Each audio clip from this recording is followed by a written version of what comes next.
Jefferson County Court at law number 2 is now in session. The court is in session with the bond forfeiture docket. The court has the bond forfeiture surety bond regular docket, bond forfeiture surety bond default docket.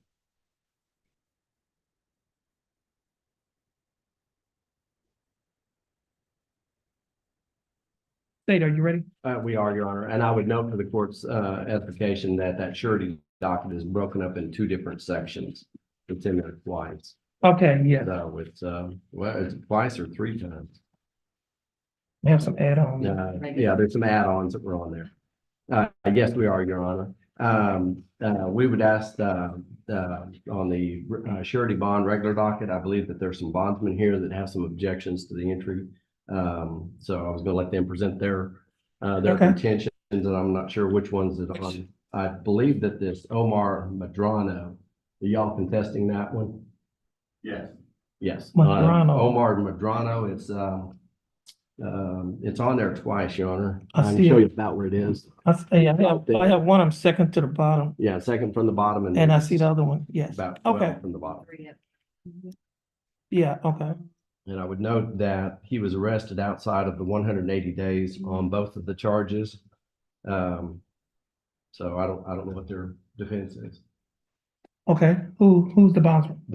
He's got 2 different bonds, one with Al Reed and the other with Dave Freejay. Okay, which one are we gonna do first? We can do Al Reed's first. Okay, and that's the Nisi number 1. That's I was thinking, I didn't know if you had more. 138315. Okay. Mr. Reed? Yes, like it was stated, he was arrested. This case was dismissed or disposed of. We would like the court to follow the DA's procedure like they've been doing for the last 20 years. And this is their procedure. If the guy is arrested before the bond forfeiture hearing, it is court costs plus interest. And You say if he's arrested before what, the hearing? before the bond forfeiture hearing. For today. Okay, For today. Yes. That's what that's their procedures. It's been in for over 20 years and it is documented. And we'd like the court to follow that procedure. This is not my procedure, Your Honor. It's not been my procedure since we got here. We've been working to eliminate all of those, anything that doesn't comply with the statute strictly. We've been moving against that since the day I sat in my chair. And this is one of those. This is where just because the guy is rearrested does not entitle the bondsman for reduction of the bond. We do agree that if in fact they do some work to get this individual arrested, they've got a bounty hunter out on him. They do something that leads to the arrest of the individual, then under 2216, then they're entitled to some reduction. But without any kind of effort on their part, it's just happenstance. If this individual gets arrested, they've bonded this individual out on a bond that they said that they would have the individual in the court. They don't. They then have 180 days to get him into court. And if they don't get him into court, with the exception of 2216, then they owe the full amount of the bond. And that's the way we've been arguing these cases. And that's part of the reason why, as the court is well aware, we've been trying to make sure that we get these bond forfeiture hearings established, that the hearing will be held almost 180 days after the judgment Nisi is entered. And so that's been my goal. That's been my efforts, and that's what the law says. So I don't know why they would have any policy or procedure that's any different than what the law is, because that's what the law says. Okay, This is supposed to be the last forfeiture hearing of this kind here.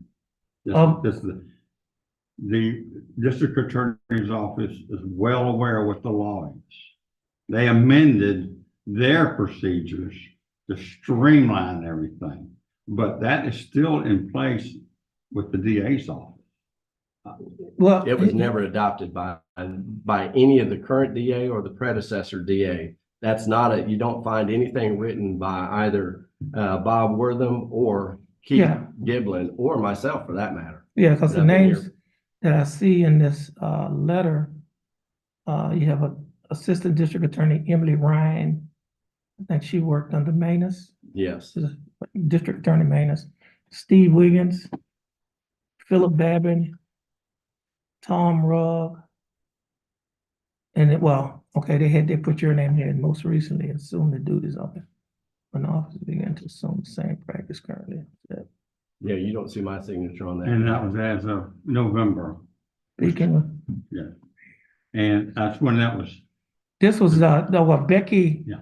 Bertrand, yeah, who is a deputy county clerk. yes. She was the one who wrote the letter. She's who we've always had this agreement with, Your Honor, and like Mr. Reed said, this is the last hearing, so this shouldn't, from what Mr. Price is telling us, this should be the last time that this issue should ever come up, because we're gonna have hearings at 181, 185 days.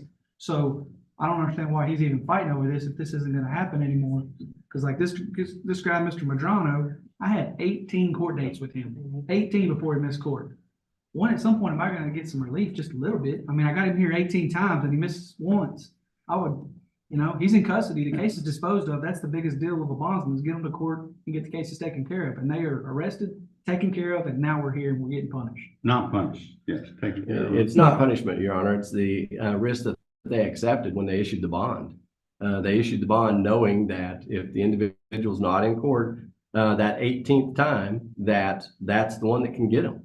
I mean, that's the risk that you take when you issue the bond. That's not true, because we've been working under those amendments the whole time That's been our for agreement. 20 years. Up to the hearing date. Actually, Again, more I've than been here 20 for years. 7 years and it's not been that way because you don't see my name on there. Well, we always deal with Becky. Well, Becky wasn't the attorney. Becky was the clerk. Becky was handling all the misdemeanors prior to that. She didn't sign off on any legal documents because she has no law license. So did you sign off on them then? Yes, well, she had my signature, so she stamped my signature, yes. So we're just asking for you to help us out, go along with what been going on for the last 20. I mean, the court has on this to, last- actually, the court has to, actually follow the law. If there is any type of, contractual, that would, policy or contract in place. I don't know if this here is, I'm seeing it, hold on, let me read this here.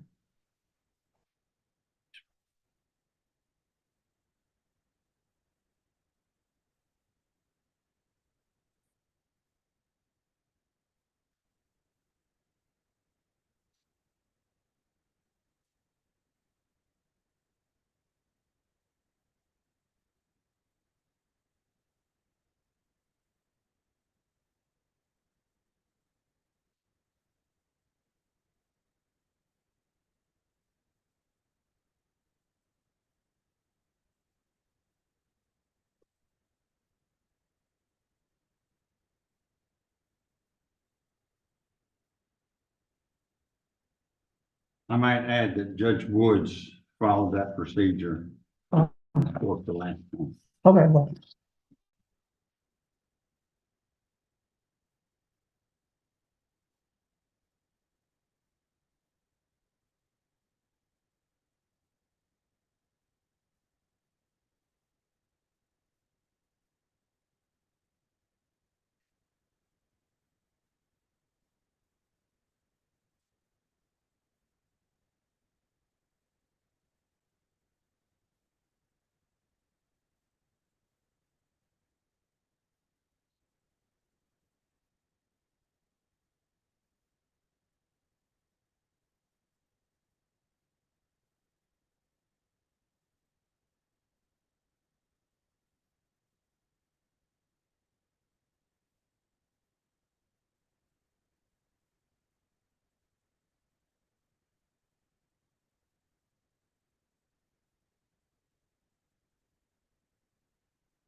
when did, I see here that Becky said basically they followed this policy when they took over the bond forfeitures. Talk about the county clerks. Right, and I don't know when that was, Your Honor. That was long before my time. Okay, now when did they relinquish, this responsibility? It would have been last year. Sandra, when did we get the misdemeanor bonds back? That was about, March, March, when we went yeah, live. March of, 22, 23. March of 23? All these Yes. laws were written under a different understanding. than what Okay, Mr. Price says.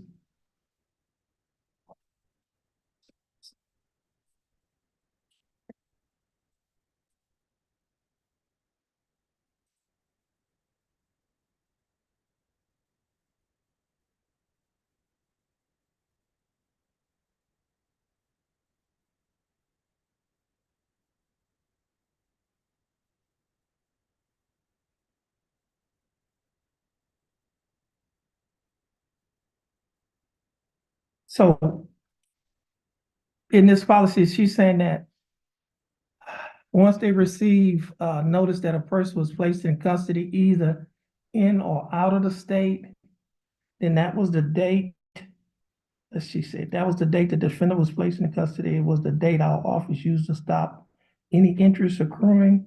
Mhm. In the NICI, the information of rearrest was updated and okay. Yeah, I believe that's the state statute, Judge. Okay, but I'm, Anywhere in the jurisdiction of the United States is the way the law reads. yeah, but what I'm saying is, the 180 days, okay, which,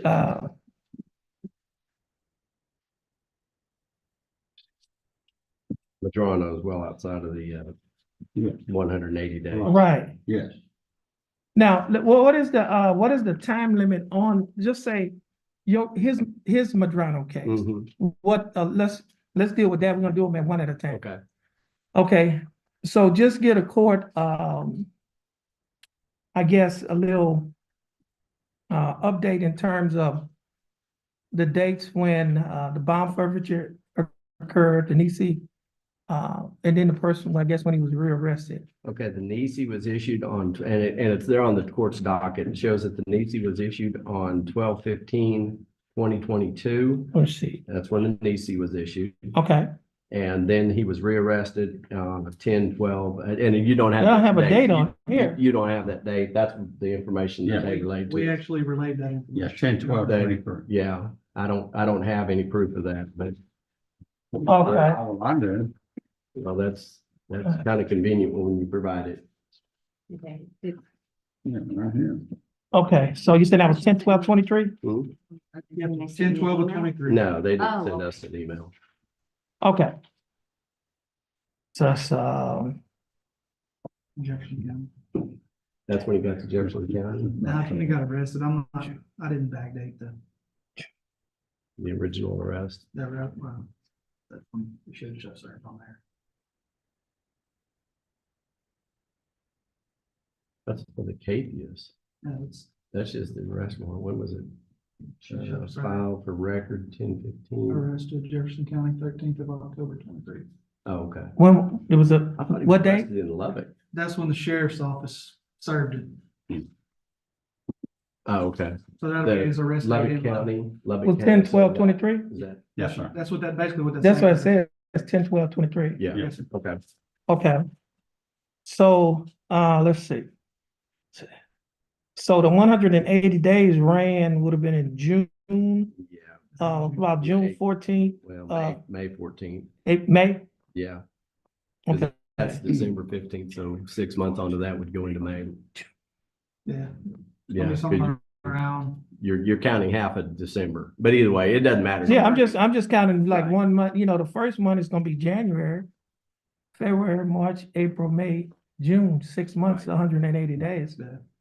So, but he wasn't, Okay, so he wasn't, rearrested, that is, until October. October, yes. Mhm, Okay, Correct. 4 months after the time had Yes, run. sir. correct. Okay, But in, before the before the hearing date is Before what the hearing date, what it's always been. five o'clock's the hearing date. That's what we're going on. That's what the policy always used to be. Okay, Now, we know going forward, Mr. Price has made it known that we know from this day forward that we've got 180 or 270, that's it. But we wrote these bonds with this understanding that we had until the hearing dates.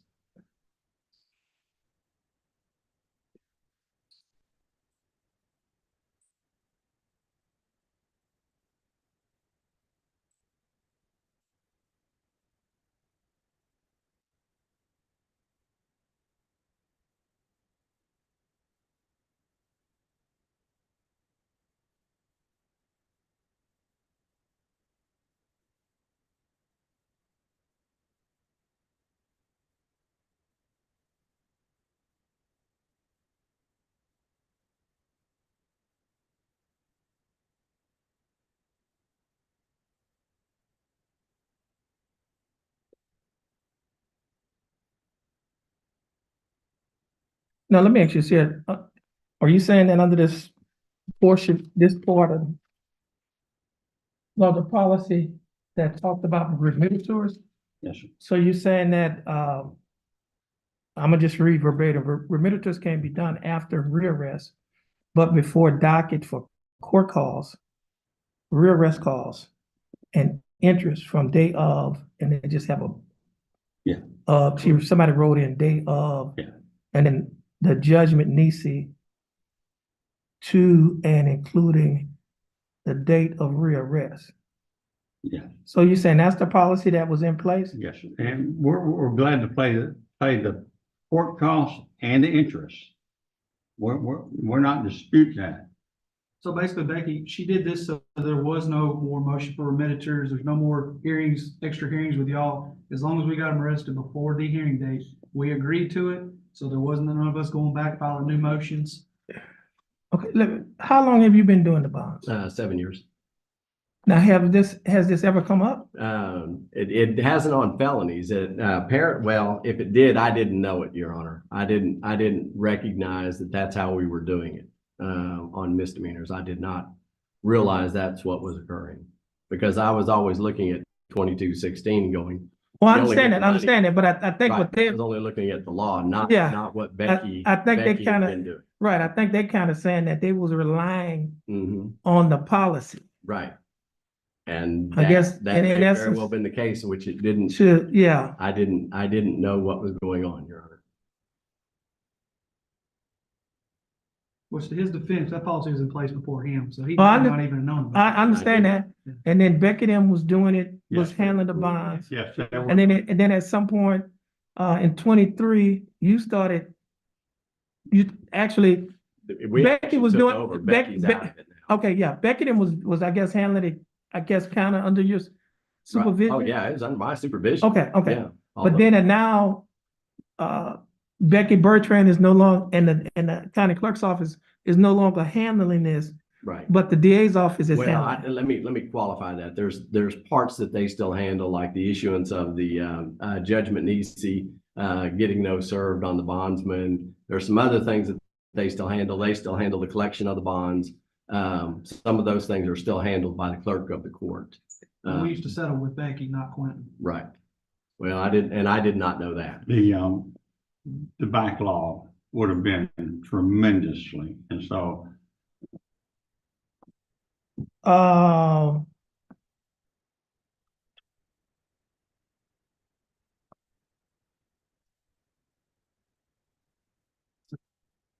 Silly stuff. Okay.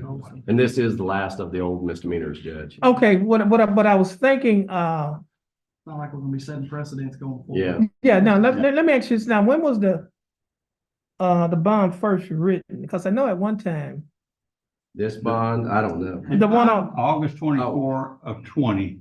okay, and then we had COVID, Mhm. right? We had all of that going on, Right. They everything wouldn't was, arrest on any of that. right. Which we did give a holiday for, by the way. Right. Right. And we did, and Judge Woods gave interest only from the end of the COVID holiday. Now, when did to the rearrest. when did they start rearresting again? Doesn't this, I think in May of, May first. May Yeah. 1st I of, haven't read one, 22.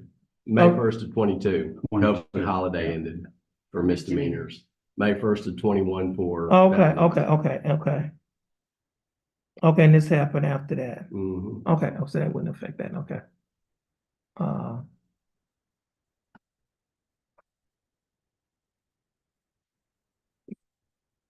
Two things. One, I'm looking at what the black letter law is actually saying. Mhm. And then two, I'm looking at, if How we're it's gonna been be, done. if it's equitable, Mhm.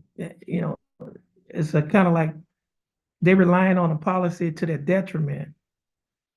That's one of the issues that I'm wrestling with right now. Right. And so, I mean, in all fairness, what will be, We can do it from the date, we can do it like we did it in the past, if that's what the court wants. Court. I'm thinking if you're gonna be fair, Yeah, if you're gonna, Yeah. if changes should be made, seem like they should be given notice Um, of the change. You know what I'm saying? I know Yeah. ignorance of the law is not a defense or anything, but I mean, but it is, if you have a policy. Well, it's not ignorance of the law, Your Honor. So Mhm. we've got 31 offices. We've got settlement agreements all over the place. Different counties settle for 20%. Right. So, I mean, this isn't out of the norm anywhere. Understand besides that, here. understand They're that. just- But I'm just he saying wants that- to go black and white, and that's fine, but that's not what it was. That, right, well, that's what I'm saying, what will be, in all fairness, what will be, Pull them out of the bond in all fairness. That's. oh, well, you're talking if she's just following I mean, the, if you yeah, ask the my law. Opinion, yeah. Yeah. That's what the law. Let me do this here, court cost and interest. yeah, And then we're gonna have to pay transport costs too. yeah, I mean, me and Right. Al are gonna have to pay transport Yeah. costs too to get him back from Lowe's. I mean, Is he not we're back? not getting out. No, he's back, but I'm saying. We're not getting out cheap. We're not getting out cheap. I mean, And we're still gonna have to pay this transport. is the last, this is the last of the hoorah. It is the last one. Your Let me Honor. ask you Do this, court now costs you- and interest and Okay. submit those judgments. What'd you say? With court costs and interest, we will submit those judgments to the court. Just court costs and interest. And. Yes. okay, y'all agree to that? Yeah, Okay, that's All right. right. yeah. And Your Honor, we would ask that the court enter judgment according to the court's docket with the caveat of those changes being made for, and I think we have some others. Another one. Yeah, I mean, If I it's have the another one, same. same same situation. thing. You were Yeah, wrapping it up. yeah, no, we're not, yeah. Yeah, I guess he just handled both of them at the same Yeah. time. Yeah, which is your other one? Peter Okay, Gibson. Gibson? so y'all agree to that? Yes, sir. Okay, and you agree to that as well? Yes, sir, and I have some other ones too. besides Okay. that one, too. Okay, Okay, you got what else? oh, this is, which one? All of that's on mine, all of it. All of this? All of it. He can keep it as a souvenir. Oh, okay. Thank you, I didn't, Judge. yeah, okay. I get it out of the way. You got another one on this docket? Oh, which one, on the tenth or the thirteenth? Well, So the thirteenth is gonna be all your add-ons. add-ons, okay, So those are for December 13th. okay. Okay, so we got Dalton King. And is that the same thing?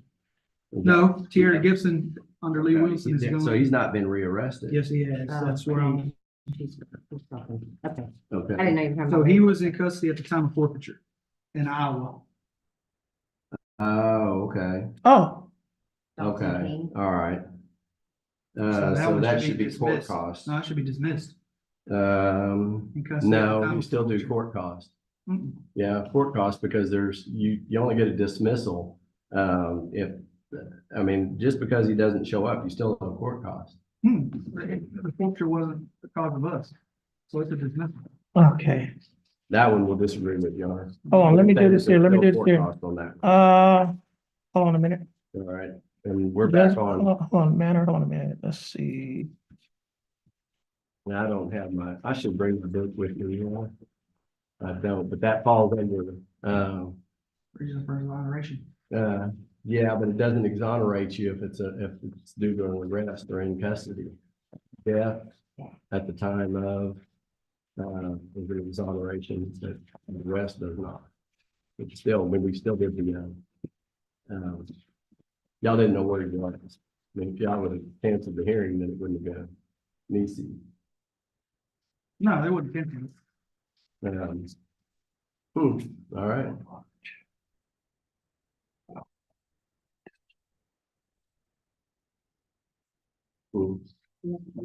Well, Judge, you got the Code of Criminal Procedure, don't you? Yeah, yes. May I look at the court's copy for a moment here? Okay, let me take all of this. I got a lot of stuff. Well, I can flip past it, Your Honor. Okay.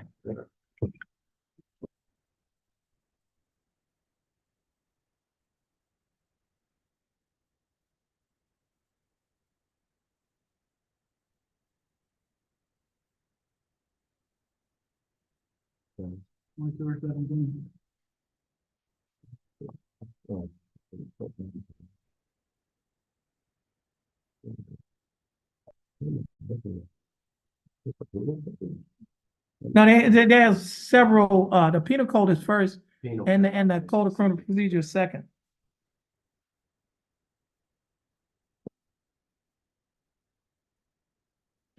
Yeah, if it's not the Civil Practice and Remedies Code, I don't know.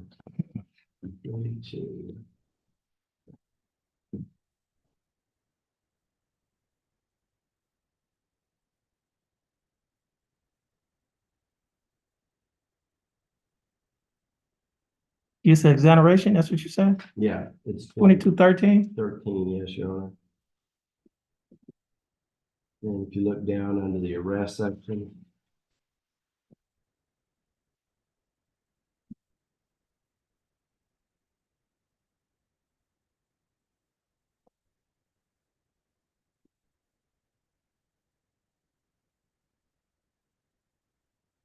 Under there, the date of the principal failure to appear, There we go. surety exonerated. Yeah, remains obligated to pay court costs, any reasonable necessary costs incurred by the county to secure the return. Surety exonerated under section 5. Will be section 5. Okay. Yeah, I There see. wasn't no return back on it, because it was a misdemeanor out of state. But it's the incarceration of the principal in any jurisdiction in the United States in the case of a misdemeanor at the time of or Or not not later later. than 180th day after the date the principal's failure to appear in court. So at the time, they're saying if he's just because he's in jail the day of the arrest, that does not exonerate him from court costs. Now, they won't have any interest beyond that because if you read B, it says subsection A remains obligated to pay costs of court, any reasonable and necessary costs incurred by the county to secure the return. Like I said, we don't go get them for a misdemeanor out of state. And interest accrued on the bond amount from the date of the judgment nisi to the date of the principal's incarceration. So there's no interest because he was incarcerated that day, but that doesn't get him out of the court costs. The way I read it. It's not a complete exoneration. It whereas says, if you look- yeah, they say remain obligated to pay court costs. Yeah, and Off it the says the court. following causes and no others will exonerate the defendant and his sureties, if any, from liability upon forfeiture taken. And I'm reading 2213A, and under 2, it says the death of the principal before the forfeiture was taken. So before the date that they were to appear, they die, then it's a complete exoneration. Whereas under subsection 4, subsection 5, it's a qualified complete exoneration in that, okay, you still owe court costs and interest from the date of the forfeiture till the date of apprehension. And so since he was apprehended at the time, we argue that it's court costs. Okay. Okay, that's, you have anything else? Yeah, I got one. Okay, I got that'll be the ruling of the court. Okay. Got Yeah. that one? Court costs only? Okay. John Washington, Washington, Which one? Washington. Right below it, okay. case was dismissed before. final Washington, judgment. Washington. It's on the very back, Judge, that on. Oh, The charge was dismissed? Mhm. Yes, sir.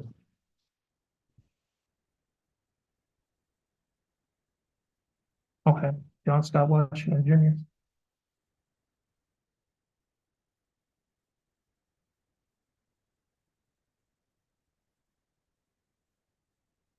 We arrest up close to 180. Yeah, right close to the 180, but either way. Either way, it's 2316. Yeah, the case was dismissed, so. It was? Court- Okay.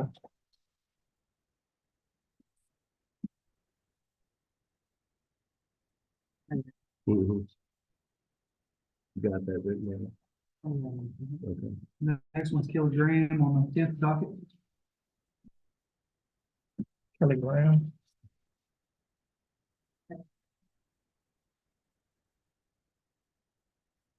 Okay, and Okay. what about that one? So, Your Honor, this one's kind of a wanky one here. So Ms. Graham was arrested. She was arrested in Nacogdoches. They wouldn't put the Jefferson County charge on her. What? They would only put their own county's charge on her because they knew they could get her out the next morning. Oh, and they had a hold, oh, they, okay. So we didn't get the option to do 2216 and rebond her. Yeah, and again, Your Honor, this is the first we're hearing of this. Kelly Green. They knew the next morning she'd be arraigned on their Nacogdoches charge and bond out, but if they had a Jefferson charge on her, she probably wasn't gonna bond out in some of the smaller counties. So they just wouldn't put the hold on Nacogdoches, what? her. Mm-mm. Okay. A lot of those counties up there won't. I mean, we're still fighting. Once they figured out in COVID, they could get away with it.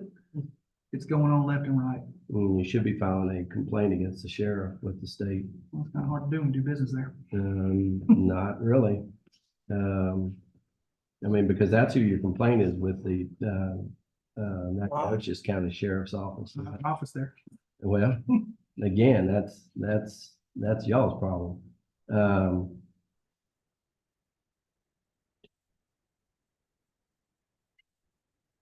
Your Honor, that, I will say we're gonna object to these wanky ones, because, I mean, if the sheriff's offices are not showing that they're arrested, then they're not, at least according to Jefferson County, they're not arrested. I mean, they're not brought back before the court, and that's what the bondsman's responsibility is, to bring them back before the court. That's what they agreed to do. So I don't see how this one, Let me ask you this, so you're saying that the defendant was in jail, was arrested on a charge in another county, mhm. Now that warrant was out there. Jefferson warrant is out there. but we sure that they had the warrant? I mean, did that county know about the warrant from Jefferson County? Do I we don't know that? what they knew. One of the sergeants. One of the sergeants wrote this? Yeah. For Sergeant Riley, they are not going to put the Jefferson County charge on her because the jail. Well, this is somebody else what he said. So it's Oh. like hearsay on top of hearsay. Is what this is. I mean, if they want to bring Sergeant Riley to put an affidavit saying, yeah, we would not put the Jefferson County charge on there, then that would be admissible to show that they didn't do it. Right, But Sergeant Riley is not going to do that because that's a dereliction of the sheriff's obligation to put that charge on that individual. So I mean, if that's the problem, then when they're bonding people out from Nacogdoches County, then just know that when they get picked up later on a Jefferson County warrant, that's what's going to happen. But I all mean, states arrested anywhere in the jurisdiction of the United States, it doesn't say nothing about that specific charge has to be put on them. It that's says arrested. that for 2216 to apply, this is not within the 180 days. This is outside That the is 180 outside the days. 180, This falls yeah. under Didn't give me the 2216. option for the 2216 because they didn't put the charge on it. But this is 2216, and to qualify for that, then it has to be that they're released on bail or released on bond, or the charge is dismissed. They weren't released in their argument based on this hearsay because the county wouldn't do it, Like wouldn't saying do their that- obligation. You're saying that document's not true? Hearsay. This is hearsay. I mean, this is That is a complete cookie hearsay. from their website. This is not their writing. This is y'all Is that writing on her in top of it. custody? This is all y'all's writing on here. Is that not her? in I don't know custody? why she's in custody or why the charge was not put on there. It doesn't, there's no proof of that. I mean, again, Sergeant Riley's not filling out an affidavit and admissible evidence for this court to say, okay, this is something the court needs to take up with the state of Texas about a sheriff in Nacogdoches County violating the law, their obligation to put charges on an individual because they don't want them locked up there. That's not something in my mind that exonerates the bondsman. I'm not asking for exoneration, Judge. I'm asking for court costs plus interest up to that day of the arrest.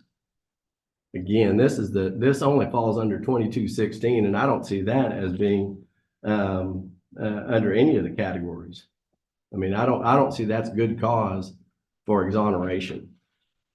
That the sheriff wouldn't do their job. I mean, we gave the bondsman ample credit for the sheriffs not doing what they were telling us that they were not doing, arresting people on misdemeanor charges and that kind of stuff during the COVID.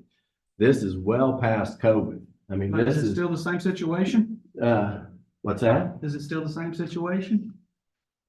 The sheriff's not putting the charges on them, not arresting them? Because that is. One was a national pandemic, so no, it's not the same situation, not even close.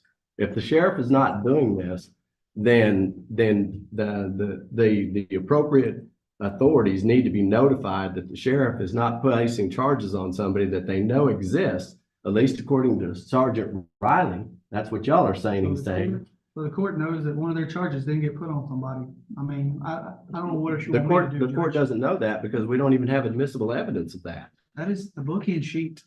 This is a copy of a book. I mean, this is a copy of the bookend allegedly a sheet. copy of the bookend sheet. This is not a certified document from Natchez County, Nacogdoches County. There's no business records affidavit. There's no affidavit by Sergeant Riley saying that this is the case. Yeah, I don't know what else you want us to do. She was in custody and we couldn't do our job properly.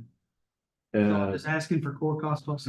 Oh, yeah, but I think, what, She's still not before the court, Your Honor, right, what the on this prosecutor, charge. She's still not here. She's still not arrested. The warrant is still active and we got her in custody. And if they get her arrested, so she's never, so you're saying that, state says she never was rearrested on this charge? she's not arrested on this charge. And if they get Right. her arrested, brought back in front of this court, then they can file a special bill of review to get back money that of their bond. That's the way that's scheduled to work. She's not before this court. That's the Okay. bottom line. Okay, So we did our job and got her in custody. well, I can't force another county to do, I can't cross state lines, county lines. Wherever we arrest them, we have to take them to that county's jail. So there's nothing else I could do. yeah, but basically, you know, in a court of law, we have what they call rules of evidence. But y'all didn't get her arrested in this case. She's driving while intoxicated. No. This is just a random, No, this is a random vehicle no, stop. sir. We were after her and they did the stop for us. And she. And then they was charge actually- her with a DUI. Yes, sir.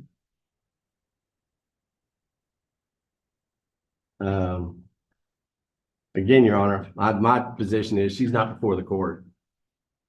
You know, and nor would she be. Now she'll be without bond. I told you about this case 2 months ago. Did you? Yeah, and you said we'll work on Okay. All right. I said that. All right. Hold on. All right. We'll do court cost and interest, Your Honor, on that one as well. Okay, If I said that, I'm. it. The last one I got is Jeffrey Ostos. Is that- what's the, Ostos, Where- O-S-T-O-S. On the front page. Yes, Okay. yes. He Front was page. bonded November 11th. in Jefferson. okay, Jeffrey Nathan, Oh, okay. All right. If he's rebonded, Your Honor, we'll agree to interest and court cost okay, because that qualifies under 2216. okay. Anything else? That's it, Your Honor. Okay, Yes. With those changes, we'd ask that the court enter judgment according to the court surety bond regular docket and its add-on docket. the court will enter judgment. And next, Your Honor, we would like the court to call the surety bond docket. You may be And excused. I believe they've already called it outside, Your Honor, the default docket. Okay, And we would ask that the court take judicial notice of the court's docket the court will take judicial notice of the court's docket and of the court's file as well, and of the court's file as well. and enter judgment accordingly. Judgment shall be entered. All right. And is that the last one I got? We have a cash bond docket. Very last page. Very last page. All right, we have a cash bond docket. Again, Your Honor, we would ask that the court take judicial notice of its docket and the court's file The court will take judicial notice of the court's docket and the court's file. and enter judgment according to the court's docket. The judgment shall be entered according to the court's docket. All right, thank you, Your Honor. You're welcome. Okay, this will conclude the bond forfeiture hearing. No,